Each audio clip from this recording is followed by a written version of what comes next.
하루에도 수백 명씩 발생하는 충청권 확진자 수식에 불안감이 커지는 가운데 10대 청소년 확진자들이 계속해서 늘고 있습니다. 그러다 보니 정부가 10대들에게도 도입하겠다는 방역 패스를 놓고 지역 교육계도 의견이 분분합니다. 학원이나 독서실을 가기 위해 접종을 해야 하는데 이게 말처럼 쉬운 게 아니죠. 학생과 학부모들의 걱정이 커지고 있습니다. 조혜영 기자입니다. 대전 대덕군의 중학교 운동부와 서구 중학교에서 확진자가 속출하면서 대전에서도 10대 학생 확진자가 증가 추세입니다. 최근 일주일간 대전에서 발생한 확진자 845명 가운데 10대 미만과 10대 확진자는 모두 156명으로 20%에 달합니다. 충남에서도 최근 일주일간 확진자 1000명 가운데 25%가 10대 미만과 10대 확진자입니다.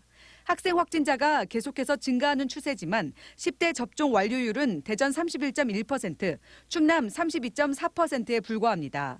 전국적으로도 최근 2주간 확진된 소아청소년의 99%가 백신 미접종자이거나 접종 미완료자였습니다.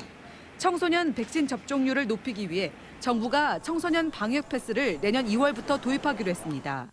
만 12세에서 18세까지 적용되며 백신 접종을 2차까지 완료하거나 PCR 음성 확인서를 제출해야만 학원이나 독서실, 도서관에 입장할 수 있습니다.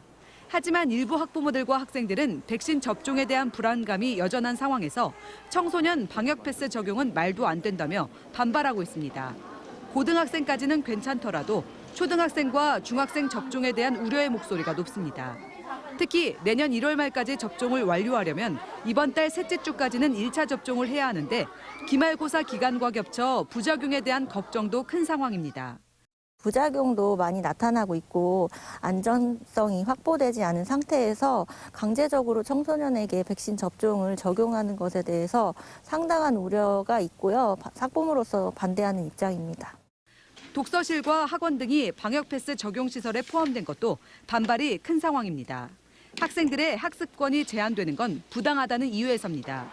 하지만 방역당국은 학습권에 대한 권한보다는 감염으로부터 보호를 위한 공익적 필요성이 크다며 방역 패스 도입에 대한 연기는 없다고 밝혔습니다. 백신을 접종하는 것은 나 자신뿐만이 아니고 우리 지역사회 안전을 위해서도 꼭 필요한 조치이기 때문에 청소년층에서 백신 접종에 적극 동참해 주실 것을 당부드립니다.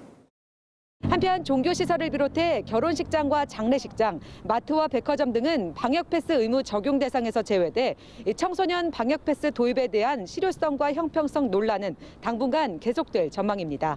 TJB 조혜원입니다.